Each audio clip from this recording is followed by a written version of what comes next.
Raja Saab teaser అందరికీ బాగా నచ్చేసింది. వింటేజ్ ప్రభాస్‌ని చూస్తూ మురిసిపోతున్నారందరూ. ఇక డార్లింగ్ ఫ్యాన్స్ అయితే ఎన్నేళ్లయిందయ్యా నిన్నిలా చూసి అంటూ ఆనందంతో భావోద్వేగానికి లోనవుతున్నారు. టీజర్ మాత్రం అద్దిరిపోయిందంటే అద్దిరిపోయింది. ప్రభాస్ చిలిపిగా చాలా ఫన్నీగా తన యాక్టింగ్ అండ్ కామెడీ టైమింగ్‌తో లుక్స్ పరంగా కూడా 'మిర్చి' సినిమాలో చెప్పినట్టు ఏమున్నాడ్రా బాబు అనిపించాడు. మొత్తానికి మారుతి అందరినీ టీజర్ ద్వారా మెప్పించి హైప్ కూడా ఒక రేంజ్‌లో క్రియేట్ చేశాడనే చెప్పొచ్చు. చాలా కాలం తర్వాత మళ్ళీ వింటేజ్ డార్లింగ్ చూస్తున్నామంటూ ఎమోషనల్ గా ఫీల్ అవుతున్నారు. ఇదిలా ఉంటే టీజర్ విడుదలకు ముందు డైరెక్టర్ మారుతి చేసిన ఎమోషనల్ ట్వీట్ ఇప్పుడు నెట్టింట చాలా వైరల్ అవుతుంది. దర్శకుడిగా తన ప్రయాణాన్ని మరోసారి గుర్తు చేసుకున్నాడు. ఒకప్పుడు తన తండ్రి అరటి పండ్లు అమ్మిన ప్రాంతంలోనే ఇప్పుడు అక్కడ తన కటౌట్ చూస్తుంటే ఎంతో సంతోషంగా ఉందని అన్నారు.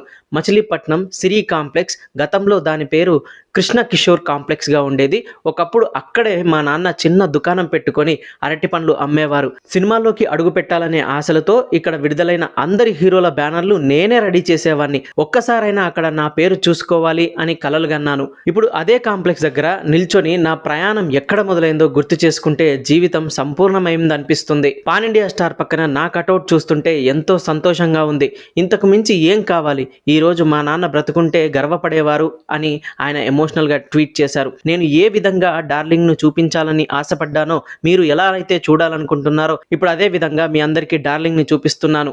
మీ అందరి ఆశీస్సులు కావాలి అంటూ రాసుకొచ్చారు. రాజాసాబ్ టీజర్ పై మీ అభిప్రాయాలు, ఎక్స్పెక్టేషన్స్ కామెంట్ చేయండి.